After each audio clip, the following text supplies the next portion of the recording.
नमस्कार, आपका बात 25 में स्वागत है। तो बिहार के चुनावों की बात में पूरे राजनीतिक परिदृश्य में और मुख्य रूप से कुछ विशेष प्रकार के जिन्हें प्रगतिशील कहा जा सकता है और प्रगतिशील बनने के लिए ही और कहलाए जाने के लिए तो इस देश में बड़ी भारी जो है वो लफाजी होती है। तो जनता जिनको हरा रही है, कुछ प्रगतिशील पत्रकार, बुद्धिजीवी उनको जिताना चाहते हैं। और जो हार रहे हैं, उन्होंने जो भी कर्म कांड किए हैं, जो पाप किए हैं, उसके बारे में वो बिल्कुल चर्चा नहीं करते। तो पत्रकारों का काम तो ये होना चाहिए कि जो भी घटना हो रही है, उसकी एक निरपेक्ष समीक्षा करके पाठकों के और दर्शकों के सामने रखें, ताकि वो उसको समझ पाएँ। और यहाँ एक धड़ेबाज़ी चल रही है। जिनको जनता जिता रही है, मतलब जिनकी स्ट्राइक रेट 20% से नीचे पहुँच चुकी है कि 5 में से वो 1 जीत पाते हैं। उनको जिताने के लिए बहुत सारे बुद्धिजीवी, तथाकथित और पत्रकार, लेखक, पेंटर वो मरे जा रहे हैं। तो ये ऐसा क्यों हो रहा है? साथ में जो सघन जाँच हो रही है वोटर लिस्ट की, उससे लोगों को बड़ी दिक्कत है, हर तरह की जाँच से दिक्कत है। और फिर ये भी आ गया है कि जो आतंकवादी था, जिसको कभी भारत का मीडिया सर पे उठा के नाचता था, यासीन मलिक, गवाहों ने पहचान लिया है कि उसी ने गोलियाँ मारी थी, जिससे 4 एयरफोर्स के ऑफिसर मारे गए और बहुत सारे लोग घायल हो गए। ये दुष्ट आदमी बाहर घूमता रहा, इसको मीडिया ने जो है एक हीरो बना के, एक अहिंसावादी बना करके, नेता बना करके पेश किया। तो इन सब चीज़ों की बात करने के लिए हैं हमारे साथ जाने-माने पत्रकार, बुद्धिजीवी, लेखक, चिंतक श्री अ, अशोक आत्रे जी। तो भाई साहब प्रणाम, आपका स्वागत है बात 25। नमस्कार। आपने मुझे दुविधा में डाल दिया है। कारण ये कि इतने सारे मुद्दे आपने एक साथ उठा दिए, हालांकि वो ठीक है, ठीक है।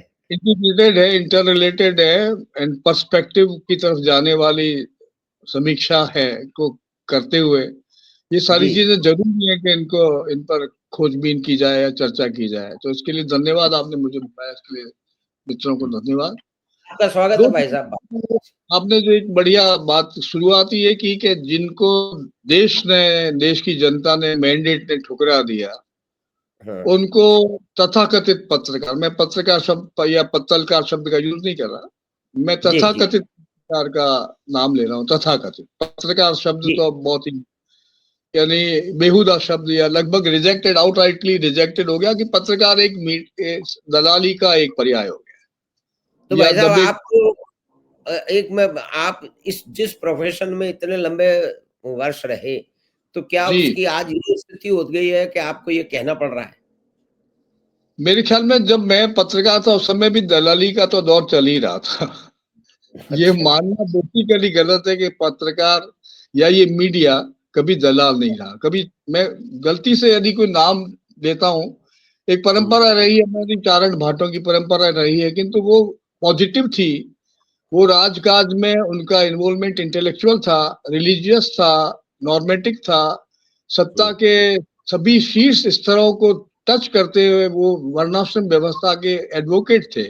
यानी हुँ, भारतीय संस्कृति मूल आधार से जुड़े हुए जो कवि थे, कोविद थे, जिसमें हुँ, तुलसीदास जी जैसे भी लोग थे जिन्होंने रामचंद्र जी की उपासना की, राम की उपासना की, रामचरितमानस जैसा ग्रंथ लिख के दे दिया, जो जी, वैदिक सभ्यता संस्कृति का मूलाधार बन गया और लोक भाषा में लोक परक नीतियों से जुड़ा हुआ एक सर्वमान्य संग्रह करने वाला, जन जन में जन जन में आस्था का एक प्रतीक बन गया रामचरितमानस। हुँ, हमारी कोशिश होनी चाहिए कि भारतीय परंपरा या रामचरितमानस जैसे ग्रंथों को आधार मान करके या पूरी देश की अखंडता को ध्यान में रखते हुए हम संवैधानिक मान्यताओं पर आगे बढ़ते हैं। पर जिस तरह का डेमोक्रेटिक सेटअप या संवैधानिक हमने ढांचा बनाया, उसमें जो वर्ग दलाली के रूप में या मीडिएटर के रूप में या समझौतों के रूप में या कोऑर्डिनेटर के रूप में या एक डायलॉग के डिलीवरी के रूप में जो बहुत महत्वपूर्ण जो रोल होना चाहिए वो पत्रकार का या फोर्थ स्टेट का होना चाहिए था। फोर्थ स्टेट मानिए, अब आप पत्रकार मत करिए, प्रेस और हुँ, मीडिया। तो प्रेस या मीडिया का जो जागरूक आजादी के बाद जो डेवलपमेंट होना चाहिए था वो ब्रिटिश और अमेरिकन पद्धति पर हुआ। भारत की ऐसी पत्रकारिता की बहुत अच्छी परंपरा थी। आजादी के पहले की जो पत्रकारिता की परंपरा थी उसमें से चमचागिरी नहीं थी, उसमें किसी प्रकार की एक छवि विशेष के लिए, जैसे मानिए कुछ लोग नेहरू के बहुत सन्निकट पत्रकार भी थे, कुछ लेखक भी थे, कवि भी थे, किंतु उन्होंने ये हमेशा इस बात का ध्यान रखा कि एक इंडिविजुअल जो इमेज है जर्नलिस्ट की या जर्नलिज्म की उसको मेंटेन किया जाए। बल्कि संसद में जब नेहरू जी लड़खड़ा के गिर रहे थे तो रामधारी सिंह दिनकर ने उनको सहारा दिया और उन्होंने कहा कि जब राजनीति लड़खड़ाने लगती है तो लेखक या साहित्यकार या बुद्धिजीवी उसको संभाल लेता है। अब स्थिति बिल्कुल रिवर्स है कि जब पत्रकार या राजनीति या जो विपक्ष या संस्थागत जो दूसरी इंस्टीट्यूशन जब लड़खाने लगती है तो उसका उपहास राजनीति करती है, उसको समर्थन नहीं करती, उसका उपहास करती है, उसका दुरुपयोग करती है और उनको मैनिपुलेशन करके उनका दुरुपयोग करती है, उनको अपने लिए यूज करती है। तो आज की जो पत्रकारिता तथाकथित आजादी के बाद की पत्रकारिता है, जिसमें मैं नाम लेने की जरूरत नहीं कहता, किंतु right from time of the first आज अखबार निकला या बनारस से जो दूसरे अखबार निकले, पत्रिका निकली, या प्रेमचंद का युग था या बाद में बनारसी दास जी का युग आया या आज तक के अंग्रेजी जी के उसके बाद के युग आए, इसमें पत्रकार ने पॉजिटिव रोल भी अदा किया। किंतु भारतीय सांस्कृतिक मूल्य, सामाजिक सरोकारों और आज की जो परिस्थितियां हैं उनके अनुकूल पत्रकारिता का यदि विकास होता संभव तो वो लगभग 50% तो नहीं हुआ। इसको तो आप 50% से तो आप बिल्कुल नीचे रखिए। अब बाकी रहा 50%, उसमें जो जोड़ तोड़ या भागा दौड़ी या जो कुछ भी मैनिपुलेशंस हो रहे हैं उसके लिए विचार करना चाहिए। और जो आपने मुद्दा उठाया कि जिसको पत्रकार, जिसको देश ने रिजेक्ट कर दिया उसको पत्रकार चढ़ा रहे हैं, विशेष रूप से आपने मलिक का, यासीन मलिक का संदर्भ दिया जो अपने आप में रोमांचक है, दुखद है और बल्कि एक एंटी नेशनल अप्रोच से such people are promoted and talked about and they are given a central space. Manmohan Singh ji ने विशेष रूप से उनको चाय पर आमंत्रित किया, उनको गांधीवाद, गांधी के बराबर मूल्य दे करके, उससे दुर्भाग्य, उसका उससे अधिक कोई पतन किसी भी राजनीति का, किसी भी राजनेता का, किसी भी विचारधारा का, किसी भी संस्था का नहीं हो सकता। तो इससे इसके बाद में आप और हजार उदाहरण दे सकते हैं। अभी नवीनतम उदाहरण ये है कि हमारे राजनीति के जो सबसे बड़े धरोहर को संभालने वाले जो बड़े नेता, विशेष रूप से वेस्ट बंगाल की जो दुर्दशा हुई है, बिहार सब कुछ होते हुए भी संभल गया। एक नए मैंडेट ने बिहार को पुनर्नवीनीकरण, पुनर्जागरण किया, जंगल राज से बिहार को मार ले आए किसी तरह से और एक मैंडेट बन गया।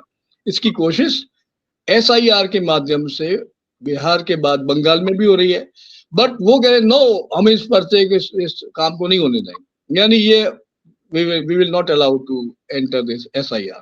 तो ये जो स्थिति है, डेमोक्रेटिक सिस्टम को आप नकार रहे हैं, आप चुनाव पद्धति को नकार रहे हैं, आप चुनावी संस्कारों को नकार रहे हैं। यहाँ तक कि केरल ने याचिका प्रस्तुत की है, केरल ने, कि हमारे चुनाव आयोग थे उनके खिलाफ महाअभियोग लाया जाए और उनको महाअभियोग के माध्यम से, संसद के माध्यम से, सड़क के माध्यम से उनको बाहर बहिष्कृत कर दिया जाए। This is most unfortunate reality. We should discard it, we should go oppose, we should be opposed to it, and we should totally say this is not right, this is not right. तो भाई साहब, इसमें जो एक विशेष बात अभी हुई है कि कम से कम 272 का आंकड़ा जो है वो कुछ मायने रखता है भारतीय संसद में, क्योंकि उसके अंदर है वो बहुमत आ जाता है। तो 272 जो है वो डिफेंस एक्सपर्ट है, अलग-अलग विशेषज्ञ हैं, उसमें बहुत सारे जो है वो प्रशासनिक पदों पे रहे हुए लोग हैं, डिफेंस के बहुत सारे लोग हैं और उन लोगों ने जो जिस तरह की घटिया किस्म की राजनीति और जिस तरह की आधारहीन जो सारे संस्थाओं को बदनाम करने का एक प्रचलन चल पड़ा है, उसके विरोध में भी बहुत सारे लोग लिख रहे हैं कि ये लोग चमचे हैं, ये लोग मोदी के सामने बिक गए। ये मतलब ये क्या है कि जब आप समझिए कि अखलाक की किसी एक दुर्घटना हो गई तो कितने सारे जो है लेखकों, बुद्धिजीवियों ने पैसे तो लौटाए नहीं, लोहे लक्कड़ की जो है ट्रॉफियां लौटाने का नाटक कर लिया। तो उसका तो सही। समर्थन हुआ।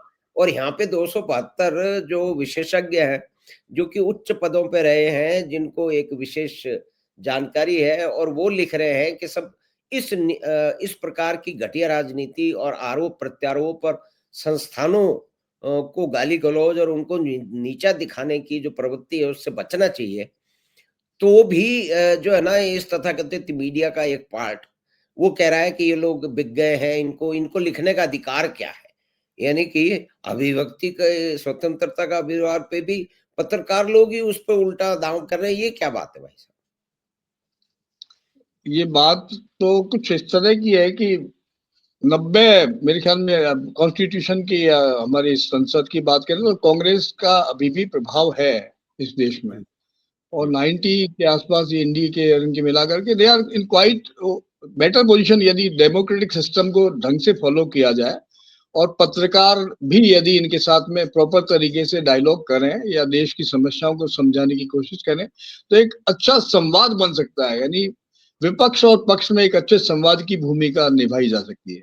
किंतु यहाँ केवल एक पक्ष द्वारा दूसरे पक्ष पर को गाली देने के लिए, कीचड़ उछालने के लिए और ये जो धड़ेबंदी की जो स्थिति आज पैदा हो गई है दुर्भाग्य से, जिसमें चमचागिरी शब्द जैसा यूज हो रहा है और कई प्रकार के पता नहीं किस किस तरह के शब्दों का दुरुपयोग किया जा रहा है।